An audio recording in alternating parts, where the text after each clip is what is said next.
incentivavam as famílias a não ter televisão dentro de casa. Falaram pra mim que por conta de eu ser assim, tipo, eu não merecia estar naquele lugar.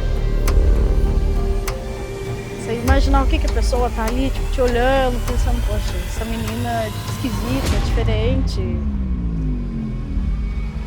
O Victor juntou com fulana e pronto, acabou ali, ela desviou ele. Quando acho que conforme o tempo vai passando, você é só mais um na igreja. Você só é meu irmão se eu for da sua igreja. Ele pregava a palavra de Deus nos cultos, mas era foragido da justiça há 12 anos. Diferente. A pegada era quanto nós vamos arrecadar. Era só isso, só falava de dinheiro. Olha, fulano tem que pedir quem é o melhor orador. Esse melhor orador vai pedir oferta. Se a pessoa falar, eu senti dar meu apartamento, o que senhor acha? Foi o que a fé te pediu? Obedeça a palavra.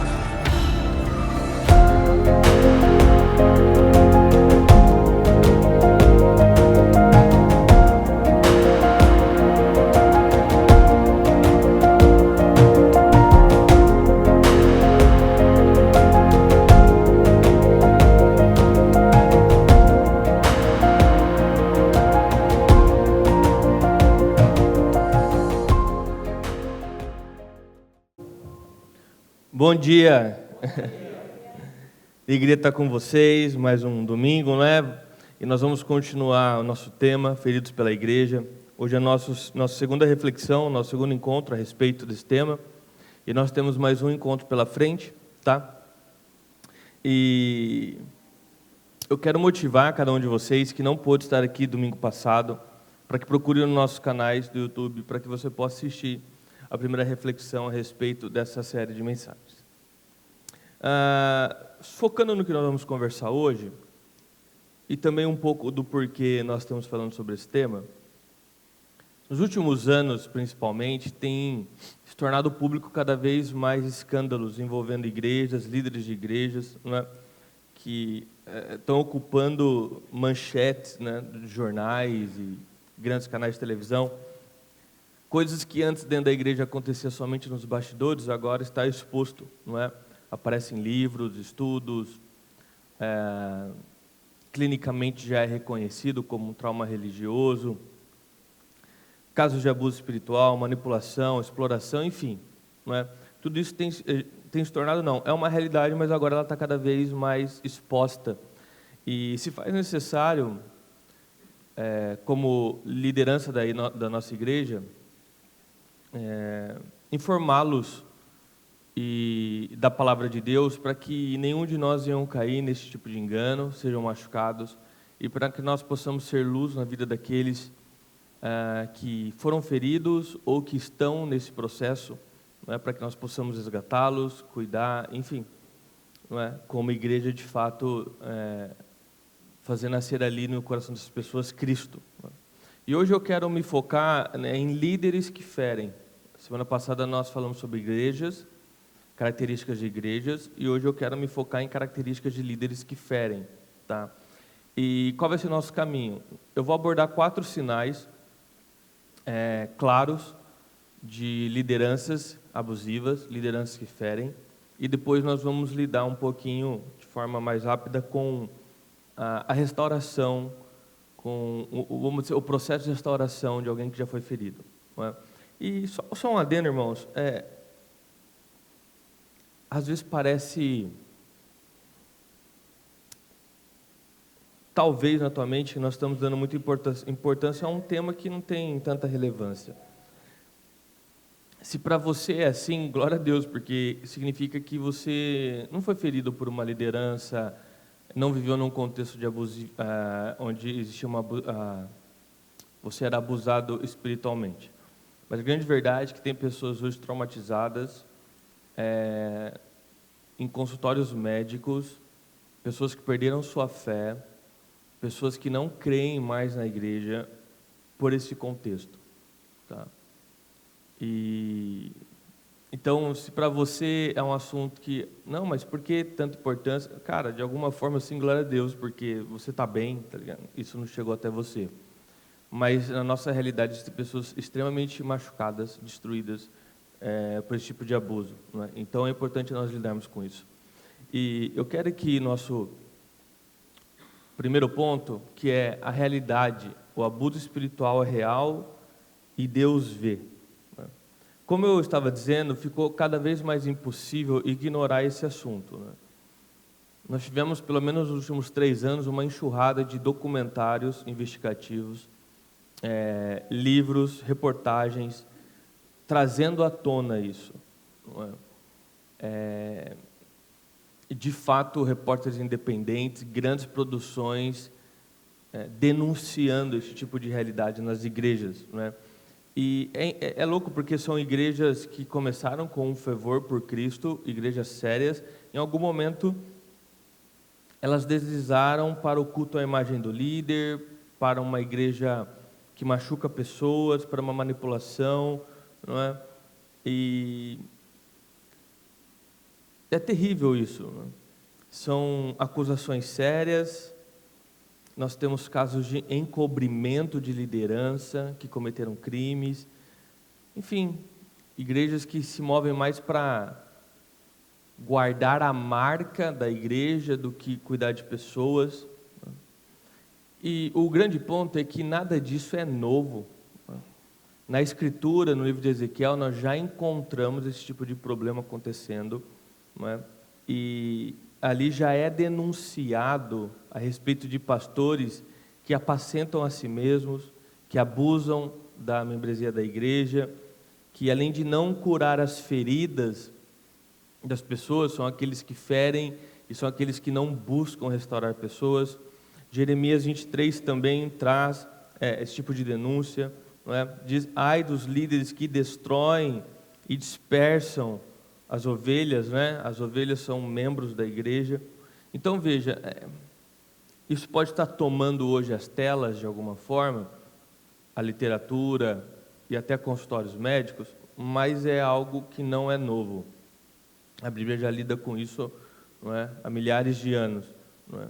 Então Deus ele vê, ele registra e ele confronta esse tipo de realidade.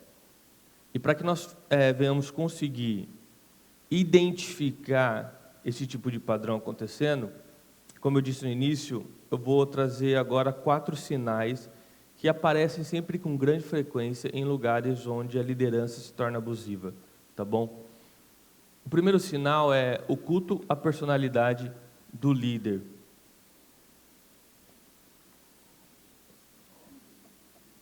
O primeiro sinal é o culto à personalidade do líder. Isso é, quando uma admiração legítima pela liderança daquela igreja, pelo pastor, pelas igrejas que tem, pelas pastoras, né? Quando essa admiração legítima ao pastor, ao líder, ao fundador daquela igreja, ultrapassa o respeito saudável, tá? E acaba se transformando em idolatria a uma pessoa. Quando isso acontece, a igreja deixa de ser centrada em Deus e se centra agora numa imagem humana, né? Isso é o culto à personalidade do líder. Esse ambiente, ele é marcado pela, então, a figura de uma liderança intocável, ninguém pode falar, ninguém pode fazer nenhum tipo de crítica honesta. A fala dessa liderança, ela tem um peso igual, ou às vezes até maior do que a própria Bíblia, né? Então, o que a pessoa fala é lei, é regra e pronto, acabou. E existe também uma obediência cega e irrestrita, não é? E a obediência cega e restrita a essa liderança se torna também um critério de espiritualidade. Então, as pessoas ali, as mais espirituais, as mais santas, na verdade, são aquelas que obedecem àquela liderança de forma cega, né? O problema do culto à personalidade, né, isso por si só já é um grande problema, mas ela vai produzir 2 efeitos que são devastadores no meio da igreja, tá bom? O primeiro efeito é que se cria uma dependência emocional e espiritual de um líder, né? Então, os membros da igreja, eles passam a acreditar que aquele líder, né, que se não existir aquele líder, aquele pastor na vida daquela pessoa, não existe mais ministério, não existe mais direção, como que se Deus só falasse através daquele líder na sua vida, e que Deus só vai agir na sua vida através daquela pessoa. Então, todo o seu evangelho está centralizado naquela pessoa, e esse é um grande problema, porque lideranças, pastores, não são gurus espirituais, e eles não servem para que as pessoas venham ter dependência deles. Pelo contrário, a imagem de um pastor, de um líder, é para capacitar a igreja, para que cada um cumpra o seu papel no reino. Então, é justamente para causar uma independência do que se diz a respeito de você ter a sua vida com Deus, de você aprender que a tua oração é tão poderosa quanto a oração de qualquer outra pessoa, no sentido de que você tem acesso a Deus também. Então, aquela história de não te dar o peixe, mas ensinar a pescar, esse é o papel da liderança. Então, uma liderança que causa mais dependência do que te capacita a viver a vida espiritual de forma real e honesta, ela está totalmente sendo incoerente até com o próprio papel de liderança, né? E mais do que isso, uma dependência emocional de pessoas que, para tomar qualquer tipo de decisão na vida, não é que elas querem ouvir o conselho do seu líder, do seu pastor, como alguém que tem experiência, ou como alguém que acompanha a sua vida e se importa com você, mas no sentido de, se o pastor não autorizar, se o pastor não abençoar, se o pastor não colocar a mão, Deus não vai agir. Cara, isso é uma bela de uma bobeira, entendeu? Deus é contigo, você é tão filho de Deus quanto um pastor. E a imagem do pastor é isso, é um líder que te capacita, um parceiro na caminhada, alguém que está ali à disposição para te ensinar, repreender biblicamente quando necessário em amor, não é? E coisas desse tipo. O segundo grande problema é que em ambientes assim se gera um silêncio diante de erros, falhas e abusos da liderança, não é? E quando eu falo liderança, de fato é a liderança da igreja, mas principalmente do pastor ou da pastora, né, se a igreja tiver uma pastora, que é da onde sai toda a cultura, né? E esse silêncio, por medo, por uma lealdade excessiva e desconfigurada, uma falsa espiritualidade, né, vai fazer com que ali se torne um ambiente que ninguém pode confrontar as injustiças, os abusos, ou os pecados que são cometidos pela liderança, né, pelo líder. Então, quando é sobre alguém da igreja, é um auê, mas quando é sobre o líder, é um pano quente, porque ninguém pode falar nada, né? E tudo isso vai contribuindo para a manutenção de um sistema doentio, de uma igreja doente, onde as pessoas não estão sendo curadas, as pessoas não estão sendo tratadas, as pessoas estão sendo abusadas, né? E quando e quando eu digo você, a membresia de uma igreja, a comunidade, transfere sua devoção, que deveria ser a Deus, a um homem, no final nós estamos dizendo que Deus não é o suficiente para nós. Nós dependemos de um homem, de um pastor, de uma pastora, para que Deus faça o que tem que fazer em nossas vidas, sabe? Quando, na verdade, Deus ele é suficiente e Ele usa as ferramentas, entre elas, lideranças e outras pessoas, para fazer aquilo que deve ser feito nas nossas vidas, não é? Mas é exatamente isso que acontece nesse contexto de abuso, né? O líder se torna um tipo de mediador, como se Deus só falasse através dele. Sem ele, Deus não fala mais com você, Deus não age mais na sua vida. E então isso faz com que as pessoas aguentem e engulam todo tipo de coisa nessa mentira e enganação de que não, mas Deus fala através dele e nós dependemos dele, porque, cara, isso é doentio, tá? O verdadeiro evangelho, ele nos chama para um caminho totalmente diferente, né?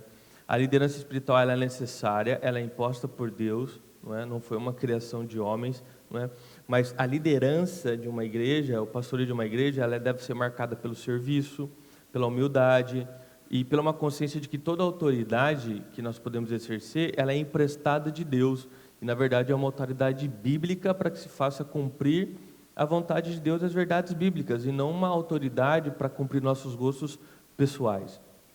Mateus 20, 25 diz assim: vocês sabem que os governantes das nações as dominam e as pessoas importantes exercem poder sobre elas. Não será assim entre vocês. Pelo contrário, quem quiser ser importante tem que se tornar servo. Então a Bíblia é muito clara e fala: olha, em vocês não será dessa forma. Quem quer se tornar importante, os líderes, eles se tornam assim porque eles estão servindo a comunidade e não abusando da comunidade. Então uma igreja saudável é aquela que o culto permanece sempre em Deus e não em um líder. Até porque líderes passam, Deus levanta outros. Mas a obra é de Deus, a igreja pertence a Deus. Tá? Então, o primeiro sinal é culto à personalidade do líder, onde o pastor se torna um ser idolatrado, um semideus. Né? A segunda característica é uma cultura do medo. Né? Então, o segundo sinal de uma liderança doente é a cultura do medo. E uma cultura saudável, o temor do Senhor produz sabedoria e liberdade.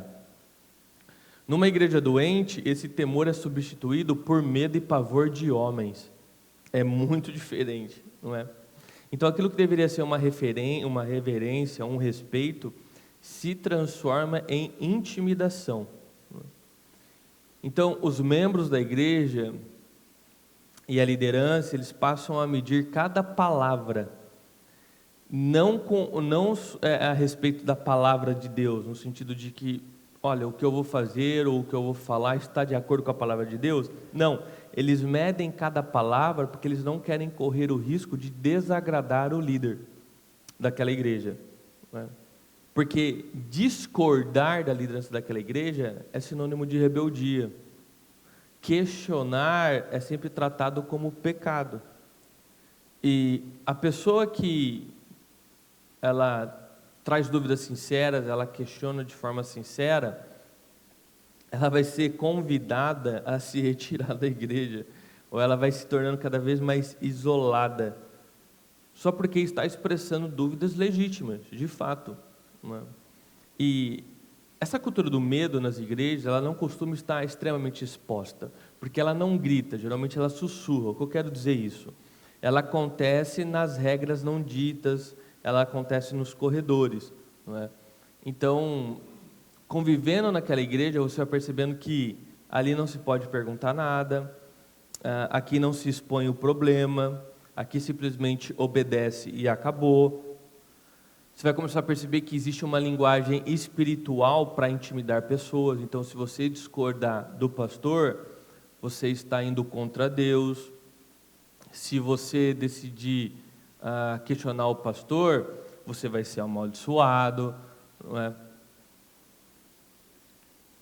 Então vai se usando linguagens espirituais para te intimidar, para trazer mais medo na pessoa, para que cada vez ela se torne mesmo um robô dentro daquela igreja, onde ela só obedeça sem questionar nada.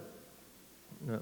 E o resultado é uma comunicação dupla, porque do púlpito vai ser pregado, né, pelo menos se não for tão descarado assim, né, vai ser pregado libertação e a graça.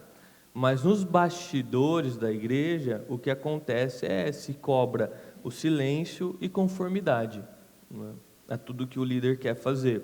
Então o coração daquelas pessoas vão adoecendo, e as pessoas passam a obedecer o líder da igreja, não por uma convicção bíblica, ou porque aquilo está sendo ensinado é bíblico, mas eles passam a obedecer a liderança da igreja para evitar serem humilhados, para evitar serem rejeitados, para evitar serem isolados ou convidados a se retirar da igreja, para continuarem fazendo parte de um grupo, percebe?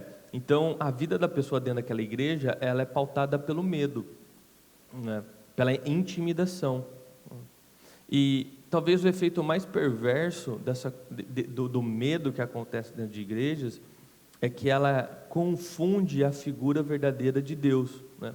Confunde quem Deus é de fato.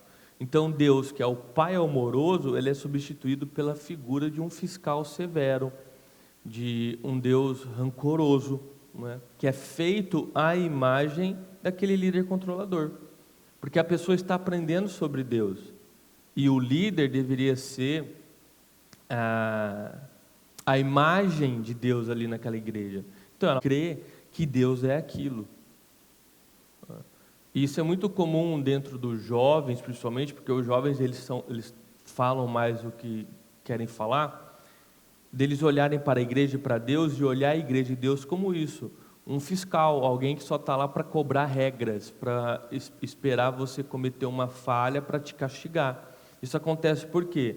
Porque é uma geração que a figura verdadeira do Pai amoroso, do Deus bondoso, foi transformada numa figura de um Deus fiscal, de um Deus abusivo. Por quê?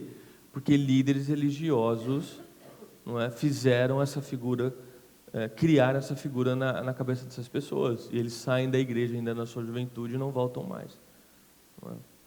E não voltam mais. Não é? E aí é aquela situação em que ninguém descansa na igreja, e todo mundo, para falar alguma coisa, por mais simples que seja, tem que estar pisando em casca de ovo, sabe? Pisando em casca de ovo, sempre com receio de dar o próximo passo, sempre com medo do que pode acontecer. Já quando nós olhamos para o Evangelho, nós temos Mateus 11, 28, não é? Que é o famoso: vinde a mim todos que estão cansados, sobrecarregados, porque eu vos aliviarei, eu trarei descanso. Então veja, o Evangelho é sobre pessoas que estão sobrecarregadas, pessoas que estão cansadas, pessoas que estão machucadas pelo pecado, pelo mundo, irem até Deus para encontrarem descanso, para encontrarem alívio. E chega, aquela coisa, seria irônico se não fosse trágico, né? Engraçado se não fosse trágico, porque é extremamente trágico, que essas pessoas vão até a igreja e é aí que elas se tornam sobrecarregadas, cansadas. Então, veja, o Evangelho, ele traz uma imagem totalmente oposta, não tem sentido nenhum.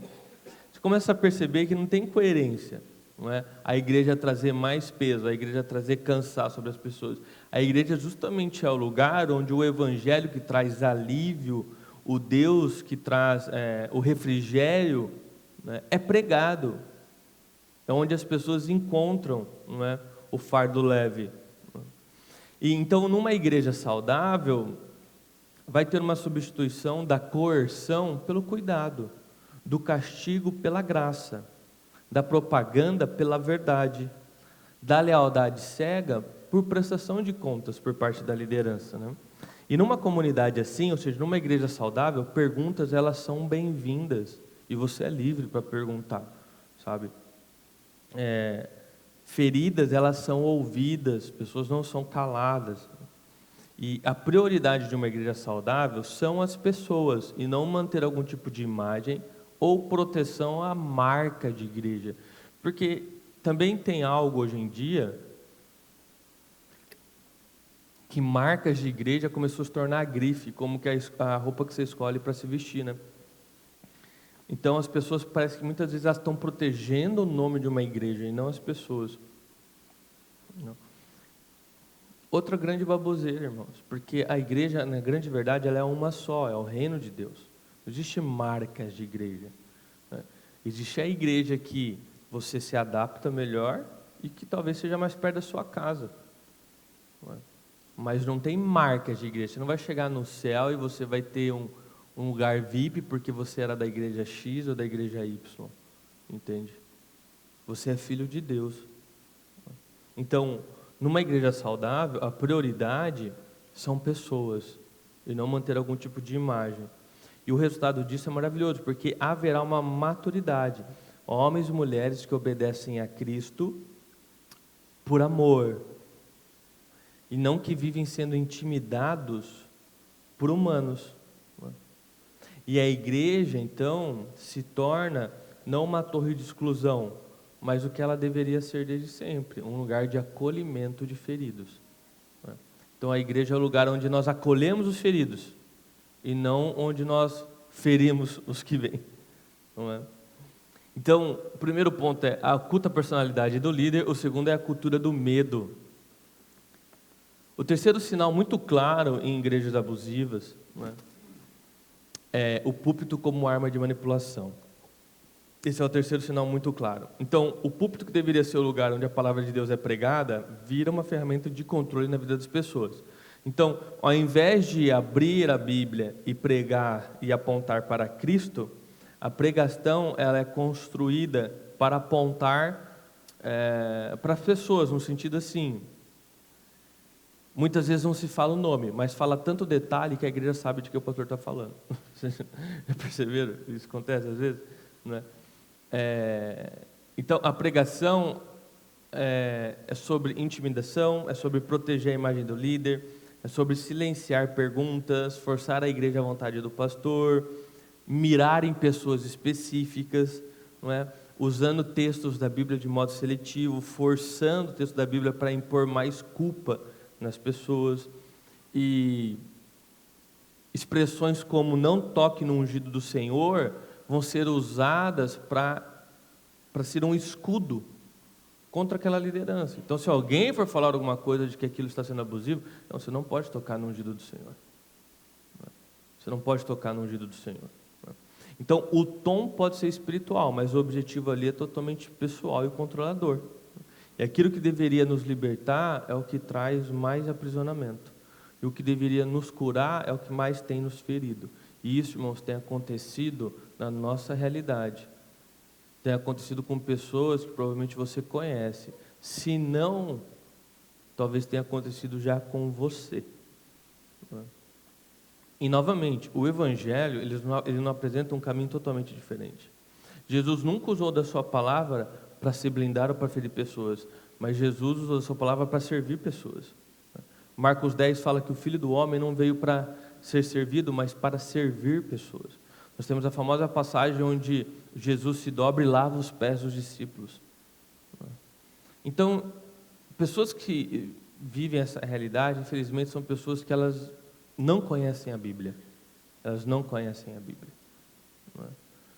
Por isso que aqui nós lutamos muito para que você leia a sua Bíblia, para que você conheça o Evangelho. Porque senão você é obrigado a acreditar em qualquer ladainha que alguém fala. A pregação que é fiel à palavra de Deus, ela não manipula, ela convence pela verdade bíblica.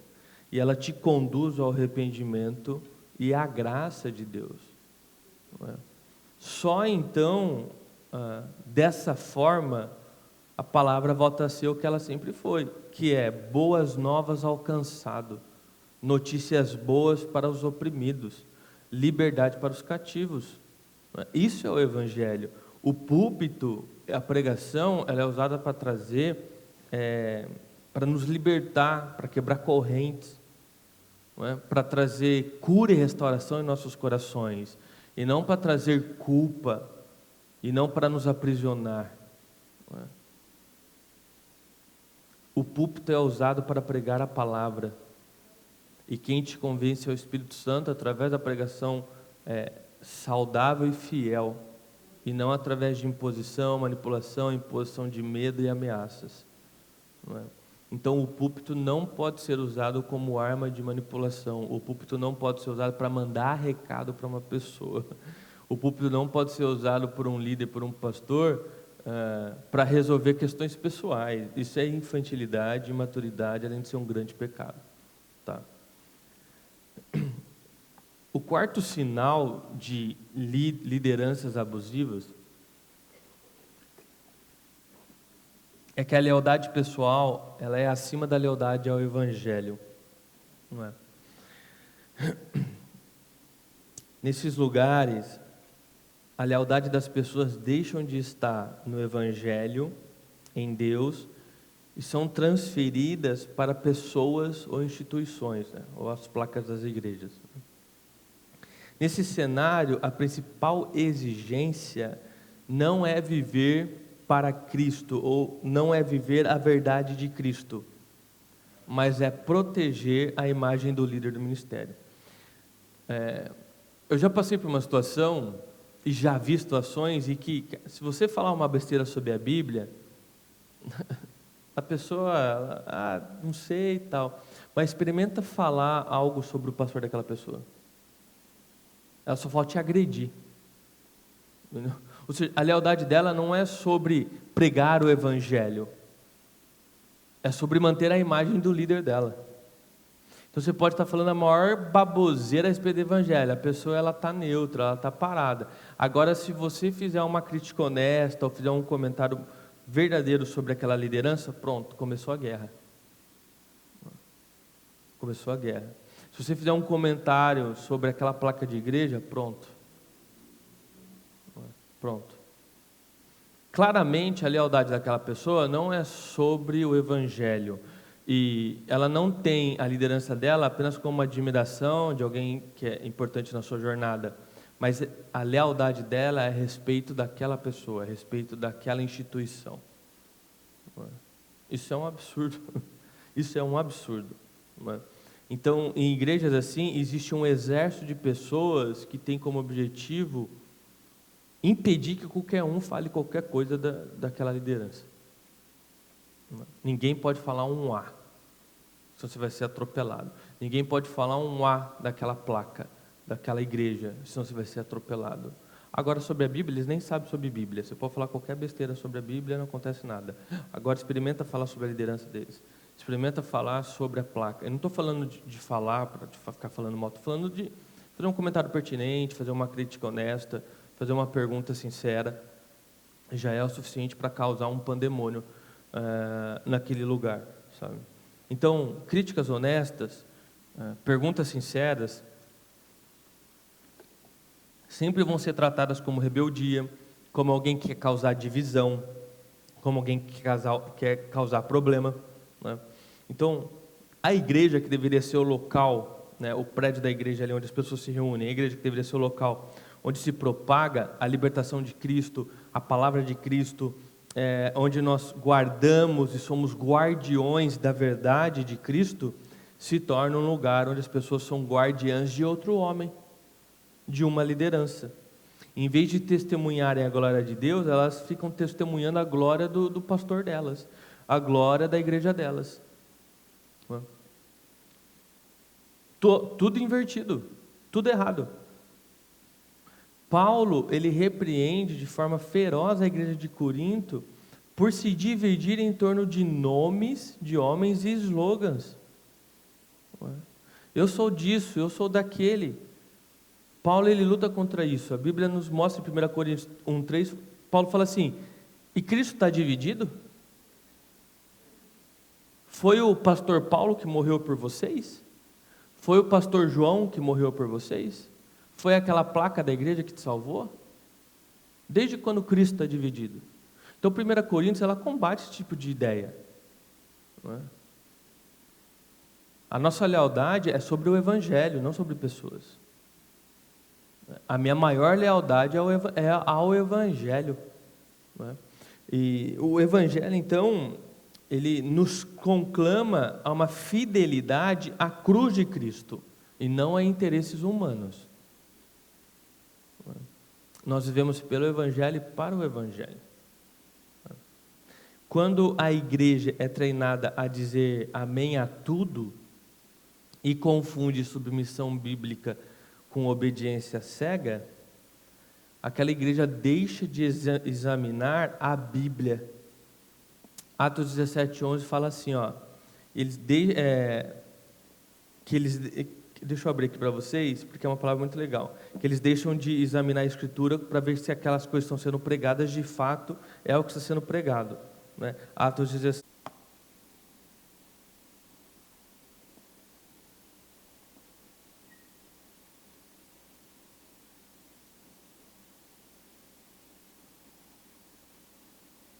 Diz assim, os judeus que moravam em Bereia tinham a mente mais aberta que os de Tessalônica, e ouviram a mensagem de Paulo com grande interesse.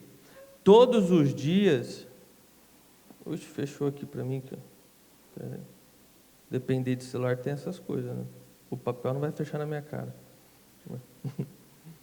Todos os dias examinavam as Escrituras para ver se Paulo e Silas ensinavam a verdade. Como resultado, muitos judeus creram, e assim como vários gregos de alta posição, tanto os homens como mulheres. Então veja, quem estava pregando para eles? Paulo e Silas. Paulo dispensa apresentações, Mas mesmo Paulo pregando, o que eles faziam? Deixa eu ver na Bíblia se o que ele está pregando é de fato verdade. Deixa eu olhar se biblicamente o que está sendo pregado é coerente com a palavra de Deus. Mas em igrejas assim, tem que ser descartada a Bíblia, porque se você for abrir a Bíblia para ver se o que está sendo pregado ou o que está sendo feito é de fato coerente com a palavra de Deus, você vai ter um grande problema, e você vai ter que escolher, ou você vai ser leal ao Evangelho, ou você vai ser leal àquele homem. Não dá para ser as duas coisas ao mesmo tempo. Então, eu sou o maior incentivador de que vocês leem a Bíblia, para que vocês vejam por si só, e para que, através do Espírito Santo, vocês aprendam e possam julgar se o que está sendo pregado no púlpito dessa igreja é de fato o Evangelho ou não. Não é? Igrejas que não produzem esse tipo de motivação, não impulsionam os membros da igreja a lerem a Bíblia, a fazer seus questionamentos, serem sinceros a respeito do que estão vendo, ali existe uma lealdade a homens, a placas e não ao Evangelho. Não é? Então, a cura começa a acontecer quando nós reconhecemos que a lealdade a Cristo, não é? Ela é acima de qualquer outra. Acima de qualquer outra. Não é? Então, essas são 4 sinais. Claro que nós poderíamos trazer muito mais sinais, né? Mas são 4 sinais que eles são vistos com grande frequência em lugares onde as pessoas estão sendo feridas. 4 atitudes de líderes que ferem pessoas. Não é? E assim nós podemos ir para o nosso ponto 2. Eu não mandei o ponto 2? Então eu vou falar o ponto 2 aqui. Curando feridas e reconstruindo confiança. Tá? Curando feridas e reconstruindo confiança.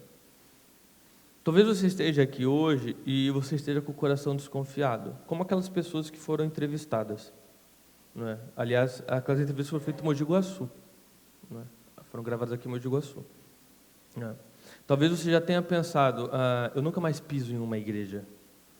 Ou talvez você já tenha dito a si mesmo, tipo, Deus, eu ainda creio em Ti, mas eu não confio mais em igrejas, eu não confio mais em pessoas, eu não confio mais em lideranças. E essa é a realidade de muitas igrejas. Hoje o número de pessoas, e provavelmente você conhece, pessoas que creem em Deus, mas não estão em nenhuma igreja, por desacreditar da igreja, por ter sido machucado por liderança, é enorme, irmãos. A maior igreja que existe no Brasil é a igreja do desigrejado. São pessoas que, por diversos motivos, elas não creem mais na vida em comunidade, na vida em igreja. Elas estão feridas. Não é? Se esse é o seu caso, é importantíssimo você saber que Deus conhece a sua dor, Ele sabe pelo que você passou, Ele não aprova ou aplaude o que fizeram com você, pelo contrário, Ele mesmo se levanta para cuidar de você. É isso que Ezequiel 34 fala para nós, ele diz assim, eu mesmo apacentarei minhas ovelhas, procurarei a perdida, trarei de volta a desgarrada e enfaixarei a ferida e fortalecerei a doente. Então o próprio Deus se coloca em busca da sua alma. O próprio Deus vai até você para te curar, para te trazer de volta. O abuso espiritual, ele não deixa apenas marcas na alma das pessoas. Hoje nós temos clinicamente, os psicólogos, enfim, estudos falam para nós que eles usam o termo trauma religioso para tratar isso nos consultórios. Pessoas que sofreram traumas religiosos, elas trazem sintomas muito parecidos com transtornos pós-traumáticos. Então a pessoa ela desenvolve uma ansiedade crônica, ela desenvolve uma síndrome de pânico, medo, ela não pode ouvir às vezes a voz daquele líder mais, se ela ouve a palavra igreja já tem palpitação, se ela passa frente de uma igreja ela começa a passar mal, não é? Isso é um trauma religioso, e muitas pessoas estão sendo tratadas dentro de consultórios. Olha que absurdo, né? A pessoa foi até a igreja para ser liberta, para conhecer o Evangelho, e lá ela foi tão machucada em sua alma e emocionalmente, que hoje ela depende de remédios, para não surtar. E eu já conheci pessoas assim, na verdade a gente cuida de pessoas assim. Uma judiação. e o teu coração se revolta, na verdade. Não é? Seu coração se revolta. Então, veja, é uma ferida muito profunda, não apenas espiritualmente falando, mas o corpo também reage a isso. Não é? A imagem do Deus bondoso, do Deus amoroso, ela é manchada por líderes que se dizem líderes, que se dizem pastores, por igrejas que se chamam de igrejas, mas que usam o nome de Deus para ferir pessoas. Não é? E aqui, veja, a importância de você ser muito criterioso na escolha da igreja que você vai fazer parte. Existem pontos importantes, como talvez uma estrutura, uma boa estrutura, um grupo bom para seus filhos, tudo isso é importante. Mas o mais importante é saber se aquela igreja tem uma liderança abusiva ou não.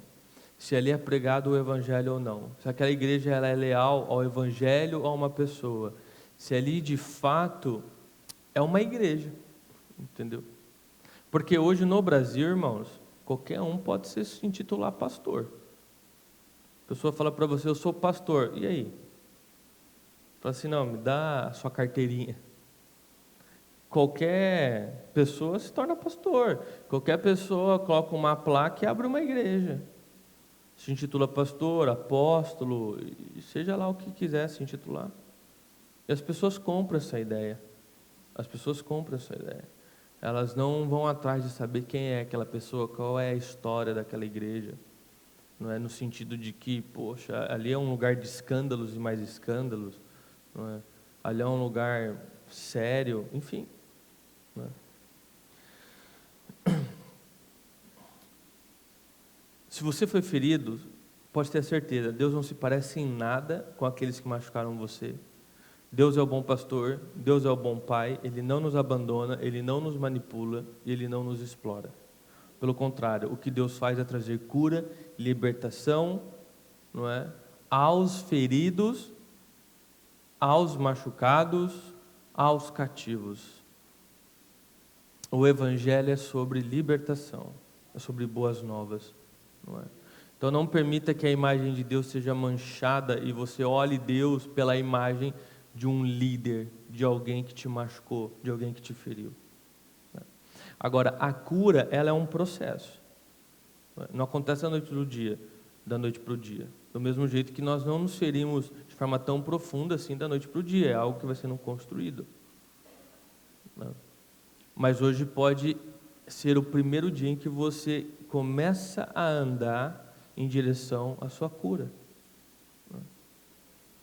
Eu coloquei aqui 3 passos, né? De forma bem simplista, a gente sabe, né, que as coisas na vida não são tão simples assim, mas se for dividir em 3 passos, o primeiro seria reconhecer a ferida.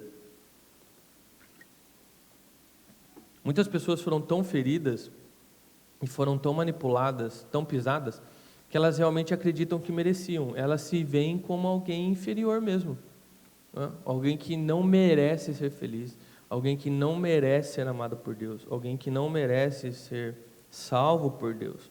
Né? Ou alguém que está em negação. Tipo, não foi tão ferido assim, não foi tão grave. Talvez eu tenha merecido, sabe? Então, o primeiro passo é você reconhecer, cara, que você está machucado. Que você está machucado. Que espiritualmente está machucado, emocionalmente você está machucado. Você tem que reconhecer isso. Eu estou ferido. Não é? Jesus sempre chamou as pessoas a reconhecerem a sua condição antes de serem curadas. Não é? Então reconheça a condição. Não é? Para de mascarar. Não é? E entenda que admitir dor não é sinal de fraqueza, é o primeiro passo para a tua restauração. E a autenticidade e a verdade é o palco que Deus usa para libertar pessoas. Não é? Então seja honesto a respeito disso, com você mesmo. Não é? O segundo é buscar uma comunidade saudável. Isso aqui é o mais difícil, talvez, para as pessoas que foram muito machucadas. Né? Porque você não precisa e você nem pode caminhar sozinho. É por isso que a igreja existe, no final das contas. Né? Feridas profundas, elas não se curam no isolamento. Por exemplo, pessoas que estão em grande depressão, passando por grande perda, elas não podem se isolar. Isso só piora a situação. Não é? Deus criou a igreja para ser família. Para ser família. É verdade que existem comunidades doentes. Né? É verdade, claro que é. Mas também existem comunidades extremamente saudáveis, onde Cristo é o centro, onde líderes são servos, né, e não senhores das pessoas. Então busquem, né, e eu creio, né, aqui é uma comunidade saudável. Né? Perguntas são bem-vindas, nós não manipulamos ninguém, nós somos 100% autênticos, pregamos o Evangelho, vocês sabem disso, não é? E quando vocês lidarem com pessoas assim, incentivem elas, cara, busquem uma igreja saudável. Busque uma igreja, você precisa de filhos de Deus sendo ferramentas na sua vida para trazer cura, para trazer libertação para você, para cuidar de você, não é? Existem pseudo-igrejas que machucam, mas existe a verdadeira igreja de Cristo que cura, não é? O terceiro ponto é reaprender a confiar em Cristo, acima de qualquer liderança humana. Toda liderança humana, ela falha, não estou falando que todo mundo vai machucar todo mundo de forma intencional e vai ter uma manipulação, mas pessoas falham, pessoas sem querer às vezes trazem palavras duras, pessoas têm dias ruins, enfim, não é? Quem não falha é Cristo, quem é perfeito é Deus. Então, o autor e consumador da sua fé é Deus, não são homens, não são mulheres. Deus usa homens e mulheres como ferramenta, assim como usa você. Mas a nossa fé, ela está posta em Deus. Nós esperamos dEle. Então, mesmo que homens tenham te decepcionado, mulheres tenham te decepcionado, a sua esperança, coloque a sua esperança em Deus. Confiar em Deus acima de qualquer pessoa vai te devolver liberdade, vai curar a sua ferida, vai colocar novamente o coração no seu lugar. Talvez você hoje esteja aqui e você seja uma pessoa que foi muito ferida e você tenha pensado em desistir. Você é uma pessoa que está vendo como que seria voltar para uma igreja, né? E eu posso te dar a certeza, o Evangelho não traz a certeza. A sua história não termina com o abuso que você sofreu. O plano de Deus na sua vida não termina com você machucado, com você ferido. A sua história continua. Deus, eu creio que Deus te trouxe aqui essa manhã para te falar isso, para te mostrar isso. A tua história continua. Ele é o bom pastor, ele enfaixa suas feridas, ele traz de volta para o rebanho, ele restaura a sua confiança, ele restaura a tua saúde, ele te liberta, ele quebra as correntes, ele volta para você o seu valor, a sua dignidade, a sua identidade, a sua importância, não é? Ele é capaz de transformar feridas e cicatrizes em testemunhos. E dessa forma você pode ser grandemente usado para curar outros que passaram pelo que você passou. Porque as pessoas podem nos ajudar, mas quem já passou pelo que você passou entende muito sua dor. Então aquela pessoa, ela tem um peso muito grande quando Deus usa ela para tratar você. E você pode ser essa ferramenta de curar outras pessoas. Deus pode fazer das suas cicatrizes um testemunho de vitória. Um testemunho, uma prova viva de que Deus cuida, Deus cura, Deus restaura. E Deus faz o hoje ser melhor do que era antes. Deus restaura, Deus não desiste de nós. Então, ao longo que nós conversamos aqui esta manhã, nós entendemos que Deus ele não fecha olhos para esses líderes que ferem. Pelo contrário, a Bíblia denuncia, a Bíblia confronta. Deus mesmo declara o juízo sobre essas pessoas. Mateus 23, se não me engano, Deus ali ele fala com os líderes religiosos, e Deus é extremamente duro. E Deus fala assim, tipo, por exemplo, parafraseando, vocês não têm ideia da aflição que espera vocês. Então, Deus, a Bíblia, o Evangelho, ele é duro com esse tipo de liderança. Ele traz juízo nesse tipo de liderança. Então, deixe Deus lidar com aquelas pessoas. Deixe Deus lidar com aquelas pessoas. Não é? Enquanto Deus lida com aquelas pessoas, ao mesmo tempo, Deus tem um coração, não apenas de juiz para lidar com isso, mas um coração bondoso que traz restauração para você. não é? Restauração para você. Então se foque na sua restauração. Abandone aquelas pessoas. Entendeu? Abandone aquelas pessoas. Não é? Se os maus pastores dispersam e machucam, o bom pastor reúne e cura. Se líderes abusivos ferem, Cristo traz cura para você. Se homens roubaram sua esperança, Deus devolve a esperança para você. A cruz, irmãos, é a maior prova de que nenhum sofrimento tem a última palavra em nossas vidas. Não é? Nenhum sofrimento. A morte não tem a última palavra em nossas vidas. Em Cristo Jesus, até as feridas mais profundas, elas são curadas e elas contam histórias de vitória. Elas contam histórias de vitória. Então, eu não sei pelo que você tem passado, nós estamos falando sobre abuso de igreja, mas às vezes você não foi machucado dentro da igreja, foi machucado por outras pessoas, talvez você carrega feridas profundas na sua alma, mas eu quero que você saiba, em Cristo as feridas mais profundas, elas cicatrizam e elas contam história de vitória. Não é? Contam história de vitória. Então, a mensagem hoje, ela não é uma mensagem que nós estamos denunciando, não. É uma mensagem de esperança, afinal das contas, né? Deus está reconstruindo seu coração, Deus está restaurando a sua vida, restaurando suas emoções. Deus tem levantado líderes que o servem em vez de dominar pessoas, e você pode ser uma dessas pessoas que Deus está levantando aqui esta manhã para curar, para servir e não para manipular, não para ferir mais. Irmãos em Cristo caminham juntos na luz. Deus estende a mão para nós, não é? Tudo para que você saiba que Deus não desistiu de você. Deus não desistiu de você, tá? O chamado de Deus, ele é simples, ele é poderoso. Confie em Deus. Não é? Deposite toda a sua fé em Deus e no poder dele. Até os passos verdejantes. O cajado de Deus não é para nos machucar, mas é para nos proteger. O amor de Deus não nos aprisiona, pelo contrário, nos liberta, não é? Deus é o centro das nossas vidas, Deus é o centro da nossa fé. E se você acredita que algo está perdido na sua vida, em Cristo pode ser restaurado. Amém? Refletir, praticar? Primeiro, examine o seu coração. Pergunte a si mesmo, minha lealdade está em Cristo ou em homens? Ore pedindo para que o Espírito Santo revele se você está colocando alguém no lugar que só pertence a Deus. 2. Permita-se ser curado. Se você carrega marcas de abuso espiritual, não esconda a sua dor. Hoje é um dia para você entregar ao Senhor suas feridas e deixar que Ele comece um processo de cura no seu coração. E 3. Seja um instrumento de restauração. Você conhece alguém que foi ferido pela igreja? Estenda a mão. Um telefonema, uma visita, uma palavra de acolhimento pode ser o início da volta dessa pessoa para o bom pastor. E você pode fazer isso hoje. Você pode mandar uma mensagem, você pode dar um telefonema, você pode enviar uma palavra de acolhimento, você pode ser ferramenta de Cristo para restaurar uma vida hoje.